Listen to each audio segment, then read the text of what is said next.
bem-vindos, pessoal, mais um episódio do Correio Cast. Hoje com a parceria com o canal On7 Vozes do Além, junto com o Flávio César. Ele vem falando sobre o ocultismo, falou sobre a cabala, falou sobre rituais, tem muito assunto para falar, deixando claro para vocês que são assuntos neutros, tá? Como a gente estava aqui conversando agora, não está impondo nada para ninguém, não é uma religião, não está falando nada, simplesmente está trazendo um pouco de história e conhecimento, para quem busca conhecimento também, né? Então é um convite para vocês continuarem acompanhando, inclusive o canal On7 Vozes do Além no YouTube. E nós estamos programando uma palestra, uma data ainda que vai ser divulgada futuramente, e uma criação de um grupo de estudos. Então, quem tiver interesse pode entrar em contato comigo mesmo, tá? Ou deixar recados aqui no YouTube, que nós vamos anotar os nomes para fazer para criar esse grupo de estudo, porque são muitas informações. O Flávio já teve um canal no YouTube sobre ocultismo, com milhões, milhares de visualizações, muito conteúdo. Ele tem livros escritos, é uma pessoa mestre no que ele fala, no que ele tem para trazer para a gente. É um propósito de vida que ele me disse aqui agora, né? Ele está tendo esse propósito, né? Então, a gente está sendo esse meio de comunicação para levar isso para várias pessoas. E, graças a Deus, tem sido muito boa os comentários, as pessoas que têm compartilhado, que têm assistido. Quem tem dúvida pode entrar em contato também, mas continua acompanhando aqui, que tem vários assuntos. O ocultismo, às vezes, igual eu, né? Assim como eu, né? Acho que várias pessoas no início falando, ai, que é o ocultismo, né? Mas assim que a gente começa a conhecer, sabe que é uma história da humanidade, da religião e do ser humano com Deus, diretamente, né? Um canal direto. Então é conhecimento, gente. Vem conhecer, vem aprender, está valendo a pena. E hoje o Flávio vai continuar falando um pouquinho sobre a importância da cabala, principalmente da chave principal, né? A chave principal, Como a chave da isso? porta principal. Isso, e um pouquinho de prosperidade. Como que é isso, Flávio? Já começa a nossa Mais uma vez, entrevista. obrigado pela oportunidade. Essa questão do ocultismo, ela vem recheada com a questão do preconceito, né? A falta de conhecimento Então, quando nós somos ignorantes a respeito de alguma coisa, o primeiro posicionamento é ter preconceito. Sejam coisas ou pessoas, né? Eu gosto muito da criança, quando você oferece alguma coisa, ela nunca comeu, ela fala, não gosto. Ela fala, prova, você nunca provou, como é que você vai saber que não gosta? Na maioria das vezes funciona bem, prova e gosta, porque é assim que funciona. Mas, brincadeiras à parte, essa proposta, ela vem em cima de uma necessidade de vivência, nos meus anos, de acompanhar muitas pessoas que sofreram e ainda algumas estão sofrendo dentro do seu processo evolutivo. Eu entendo, e aprendi isso na doutrina espírita kardecista há muitos anos, que todo sofrimento, todo problema, toda dificuldade, ela traz uma informação. E essa informação ela é extremamente importante para que você possa mudar o processo. Seria mais ou menos como você se preparar para uma prova, estudar durante um período, viver todo o esforço, toda a energia empreendida, toda aquela ansiedade, chegar no dia da prova, realizar a prova, ficar ansioso pelo resultado. Mas quando o resultado vem, você sente um grande alívio, porque você vai ver a compensação de todo o seu esforço na demonstração do resultado. A vida é dessa maneira. E eu vejo muitas pessoas repetentes, né? Hoje em dia não existe mais essa terminologia, mas muitas pessoas repetentes porque estão, na verdade, reproduzindo os mesmos erros. Eu já vivi muitas situações em que eu repetia os mesmos erros, porque muitas vezes nós vamos ter diante de nós situações que elas requerem de nós uma escolha, e essa escolha ela precisa ser de forma racional. E quando nós aplicamos razão, nem todas as pessoas conseguem de forma lógica, diante das experiências, ela fazer uma escolha adequada. Ela consegue fazer com que a consequência de todo aquele sim ou não, ela vai ser benéfico dentro da sua escolha. E depois ele vai carregar o peso daquilo que ele fez. A grande misericórdia de Deus, ela nos favorece o renovo do dia. Eu gosto de dizer que todas as vezes que nós levantamos de manhã, o sol nasce, Deus está renovando para as nossas vidas a oportunidade de uma semeadura que quero crer que será próspera. Mas às vezes eu passo muito perto do cemitério aqui, e eu já tive muita experiência dentro de cemitérios, e eu gosto muito de observar o trânsito do cemitério. E eu gosto muito de trazer as pessoas ao entendimento do mundo espiritual. E essa é a grande dificuldade que hoje a humanidade tem na sua espiritualidade. Nós somos um ser holístico, nós temos um corpo, uma alma e um espírito, nós preocupamos com o corpo, preocupamos mais ou menos com a alma, e o espírito nós nem consideramos que exista. Nós não nos vemos como um ser espiritual. Então, muitas pessoas, quando veem o cemitério, vê ali um ponto final, encerrou. Mas eu vejo uma porta de transição. Ali é uma porta de transição do mundo físico para o mundo espiritual. E você falou uma coisa muito acertada no início, que nós não temos convicções de mudar a ideologia e até mesmo a convicção religiosa ou a fé de quem quer que seja. Porque eu entendo que todo mundo está onde tem que estar, se sentindo bem ou não, cada um que vai buscar a sua mudança de comportamento e de posicionamento. Isso é uma questão muito pessoal. O que nós estamos apresentando é uma perspectiva. E ela se baseia no entendimento do mundo espiritual. Então, se você não crê no mundo espiritual, se você não se vê como um ser espiritual que tem uma história anterior e vai ter uma história posterior à morte, talvez aquilo que eu estou falando não tenha nenhuma utilidade para você. No momento. Pode ser que tenha. Pode ser que você viva uma experiência e essa experiência traga a você uma nova perspectiva daquilo que você considerava como uma verdade, sua verdade. A maioria acontece assim. Não tem essa crença do espiritual além, e aí acontece um fato. E ali, naquele momento, a pessoa fala, opa, peraí, vamos mudei meu pensamento. Isso. Né? E qual que é o meu anseio de alma? É que existem escolhas que nós fazemos que têm consequências drásticas para a nossa vida espiritual. Tem momentos em que a gente vai passar ali por um umbral kardecista por, 100 anos. É muito tempo, mas vai passar um pesadelo de 100 anos. Eu estou fazendo uma ilustração. Um católico vai passar por um purgatório, talvez por mais uns 100 anos. Tem aqueles que vão dizer que morreu, já foi para o inferno. Vão ter que vão dizer que morreu, acabou, não tem mais nada após a morte.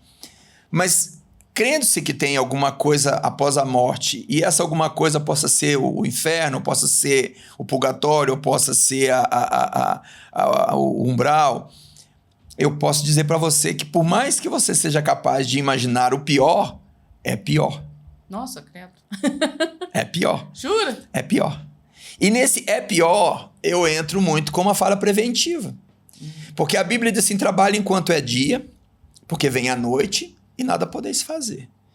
Se hoje eu tivesse aqui no meu bolso um caroço de feijão e eu resolvesse que hoje mesmo eu vou chegar na minha casa, vou pegar um vasinho de terra e vou plantar o caroço de feijão e semeei. Mas se amanhã for noticiado que eu desencarnei, que eu passei desse plano, eu não posso plantar mais esse caroço de feijão.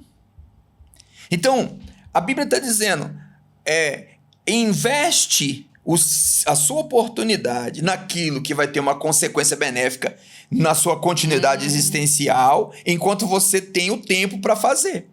Porque quando cessar esse tempo, por mais que você queira, você não vai poder fazer. Olha, se você crê na Bíblia, mesmo que você seja sepultado com a sua Bíblia ali, abraçadinho com ela, você não vai entrar no mundo espiritual com a sua Bíblia. Se você gosta do seu terço, reza a sua novena, mesmo que você leve o seu tercinho ali na mão dentro do caixão, você não vai entrar no mundo espiritual com ele. Dá para entender aí? Então, o que eu vou levar? O que realmente vai estar comigo nessa transição? A minha essência. Algo que eu faço tudo para esconder nessa vida. Quem eu sou de fato, o que eu sinto de fato. Verdade. E a minha preocupação é porque existem dimensões espirituais de grande sofrimento e que são alimentados por escolhas infelizes que muitos de nós fazemos em momento de desespero, problemas mentais, problemas obsessivos gravíssimos, mas em nada dessas atenuantes muda a consequência, porque tudo está ligado ao livre-arbítrio. Uhum. E as escolhas que eu faço com cada dia que Deus me dá nesse mundo para poder semear, fazer o bem, trabalhar, como diz ali a Bíblia. Não está falando trabalhar para ganhar dinheiro. Não, está falando trabalhar para fazer o bem. Bem para quem? Para mim mesmo. Para mim mesmo. Esse bem que tem um reflexo na minha vida. E esse bem que tem reflexo na minha vida, ele implica também ao amor ao próximo. Mas a Bíblia diz, ama o teu próximo como a ti mesmo. Primeiro a si mesmo. Então não adianta eu vou dedicar minha vida aos pobres, eu vou ajudar os velhinhos, eu vou ajudar... Não. E você? O que você está fazendo? Por quê? O que adianta uma pessoa dedicar anos da sua vida e depois buscar o autoextermínio? Ser caridoso, doar centenas de cesta básica, fazer o bem para uma multidão de pessoas e depois buscar o autoextermínio. O autoextermínio vai compensar todo o bem que ele fez? Pelo contrário, não vai. Eu não estou dizendo nem que Deus não seja misericordioso o suficiente para olhar para essa pessoa de uma maneira diferenciada, mas a Bíblia diz assim, de Deus ninguém zomba. Aquilo que o homem plantar, ele ceifará.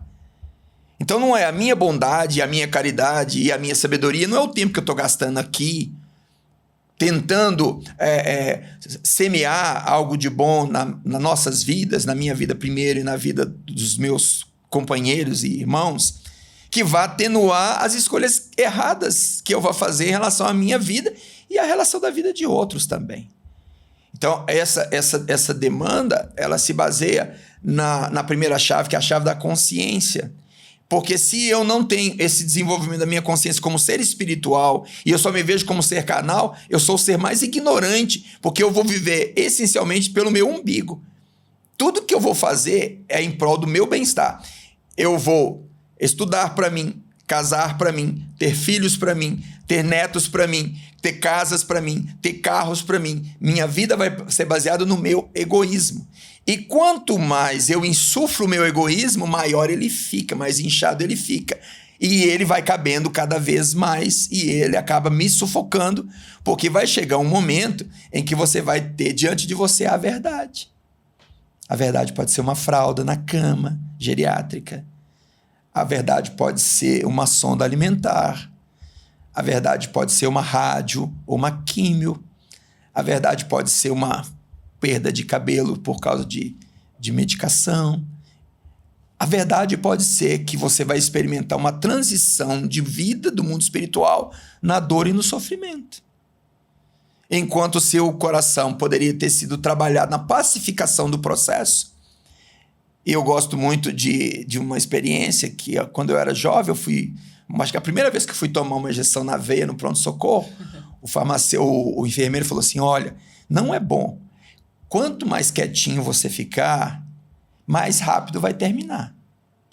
Então, se você se debater, vai doer mais, nós vamos perder a veia, vai ser pior. Então, quanto mais você aceitar e suportar com paciência, mais rápido o processo vai terminar.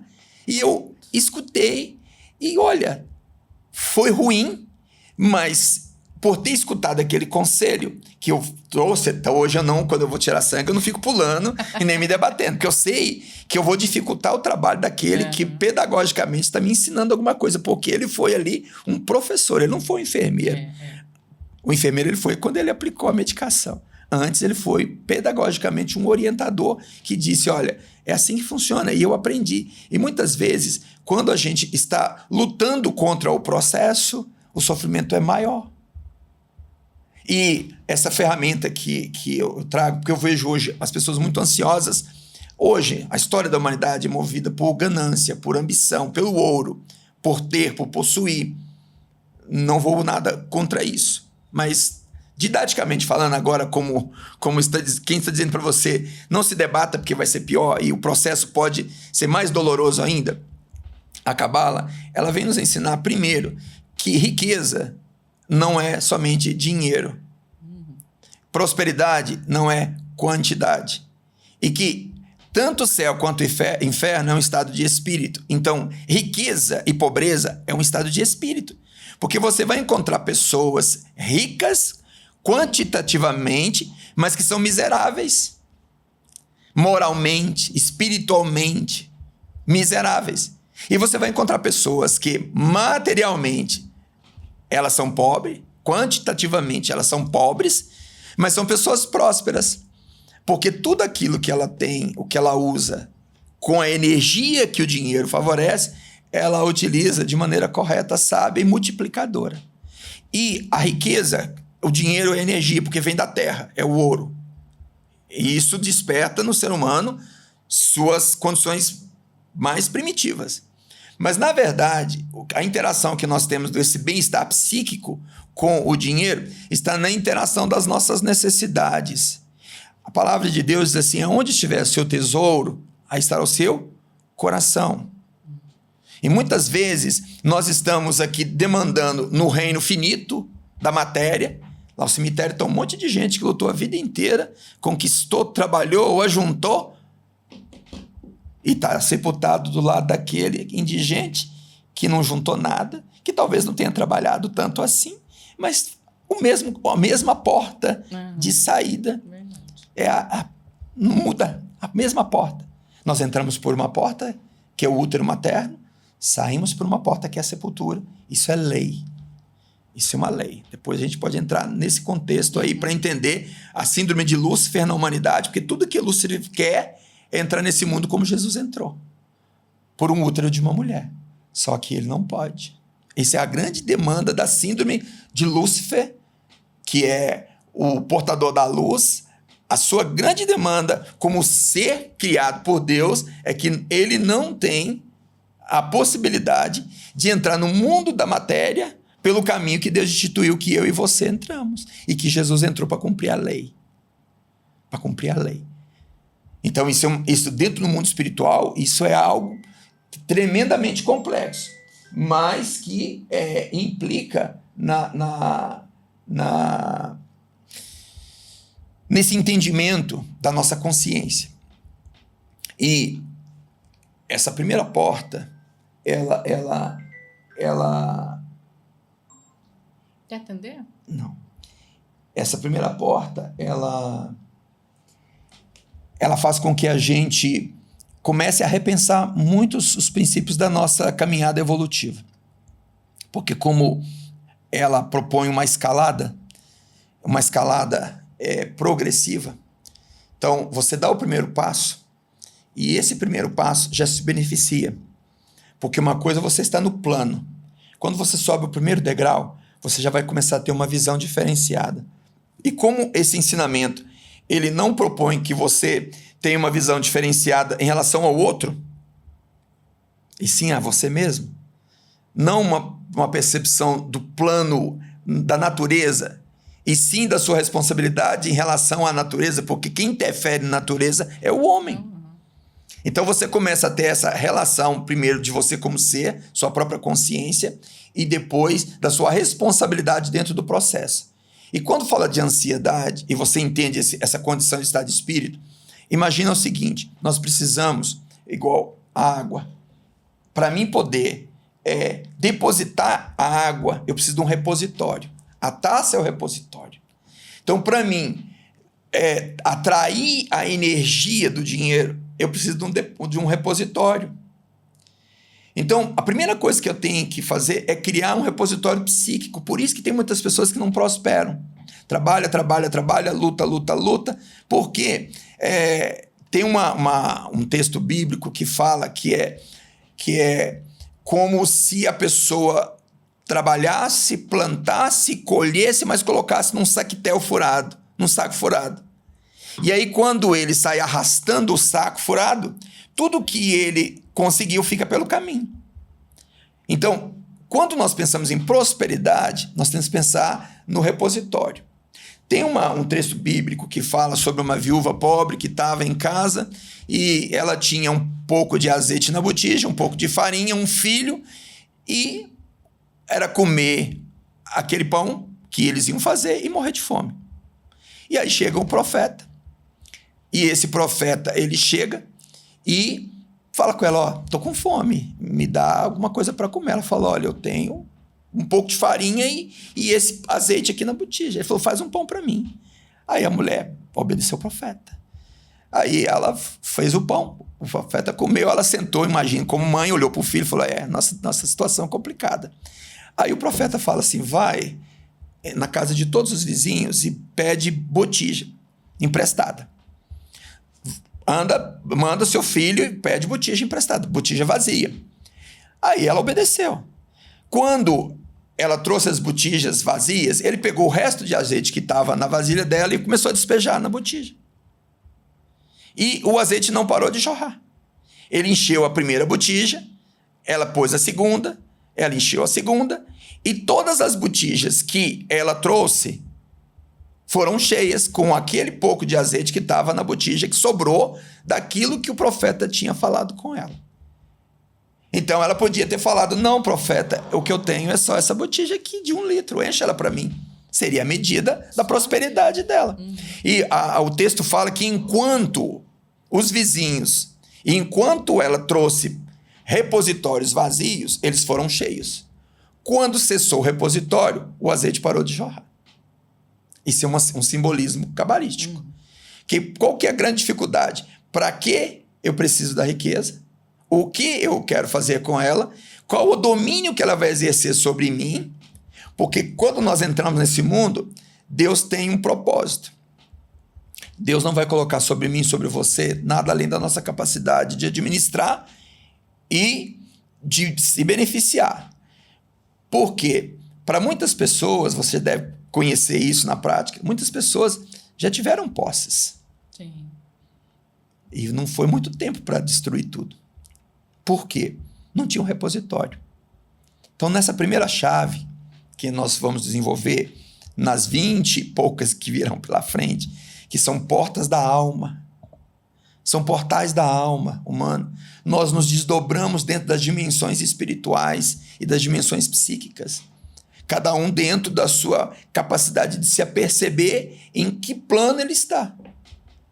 E isso é muito interessante, que é um estado de espírito, porque muitas vezes você vai encontrar uma pessoa que é um paciente oncológico terminal, sorrindo, dando glória a Deus, e vai encontrar pacientes oncológicos amaldiçoando, espraguejando, xingando, brigando, maltratando a família, seguindo paralelamente o mesmo caminho de oportunidade de aprendizado. É um estado de espírito. Então você vai ter pessoas que estão num ambiente do inferno, mas intimamente estão no céu, e vai ter pessoas que estão no ambiente celestial, mas intimamente no inferno. E eu acho muito interessante, porque hoje em dia, se eu falasse assim, para a grande maioria, lá no céu não vai ter Wi-Fi, e nem TikTok, e nem YouTube, e nem Instagram, muita gente não vai querer ir para o céu. Com certeza. Eu fiz isso com uma pessoa que gosta de refrigerante. Eu falei assim, lá não vai ter. Aí ele falou, pai, então eu não quero ir. Brincadeiras à parte, mas essa é a realidade. É uma condição, é um estado de espírito. Por isso que eu já cheguei em casas, em vilas, em pobres, pessoas pobres, que vivem com menos que um salário mínimo. As panelas todas brilhantes, velhas, surradinhas, todas brilhantes, todas bem polidas, todas organizadas, tudo bem organizadinho, a casa simples, de chão batido, tudo limpinho, cortininha de sacolinha de leite, separando os ambientes, tudo limpinho. E já cheguei em mansão onde estava sujo de cocaína à mesa, restos de bebida, sujeira, lixo, e onde as pessoas estavam numa situação deplorável. Quem é rico e quem é pobre? Quem é rico e quem é pobre? Não é? E essas novas gerações, será que elas vão ter, assim, em algum momento vai ter esse entendimento ou esse questionamento? Nós estamos num momento de transição da humanidade. A humanidade está passando de um momento irreversível. E esse momento, ele implica também na ação da natureza, porque a natureza está saturada, a natureza geme e chora por causa do pecado do homem. Mas também tem a própria condição espiritual. Deus, ele estabeleceu um tempo determinado para todas as coisas. Está lá em Apocalipse, capítulo 12, versículo 10 em diante. Deus estabeleceu um tempo para todas as coisas. Assim como a própria natureza é cíclica e nós vemos que Deus estabeleceu um ciclo, né? Nós temos uma cronobiologia. O nosso organismo funciona com o poente e com o nascente do sol, com as fases da lua. Nós percebemos claramente que nós estamos ligados a um sincronismo universal. E isso não é só dentro do planeta, é dentro do nosso sistema solar e dentro da nossa galáxia, dentro desse universo material ao qual nós estamos inseridos. Então tem um tempo estabelecido, a humanidade está passando por um processo transitório. Esse processo transitório é uma separação das condições espirituais, e essa geração que aí está, na sua diversidade, elas são reminiscentes de situações de pessoas que já foram e viram e foram dezenas de vezes e que são, vamos dizer assim, insistentes em determinados erros, insistiram em determinados equilíbrios, permaneceram na prática de determinadas situações, enquanto a própria oportunidade da vida era para que evoluíssem, porque é uma escolha, e agora estão compulsoriamente nessa geração, entrando nesse processo de transição. Não são todos, mas uma grande parte dessa geração que aí está, e que vai vivenciar essa transição da humanidade. Porque quando nós olhamos a Bíblia com essa visão de perspectiva, nós vemos que a Bíblia não é o fim da história da humanidade. Ela é uma transição e um início de uma nova etapa. Eis que vejo novos céus e nova terra, porque as coisas antigas já não existem mais. Então, essa humanidade que, passando por esse processo, ela tiver cumprido cabalmente o seu processo evolutivo e tiver a capacidade de regeneração do planeta e da nossa própria essência da humanidade, vai permanecer. Aquelas que não vão voltar para planetas primitivos. Chama ele de inferno, de umbral, do que você quiser.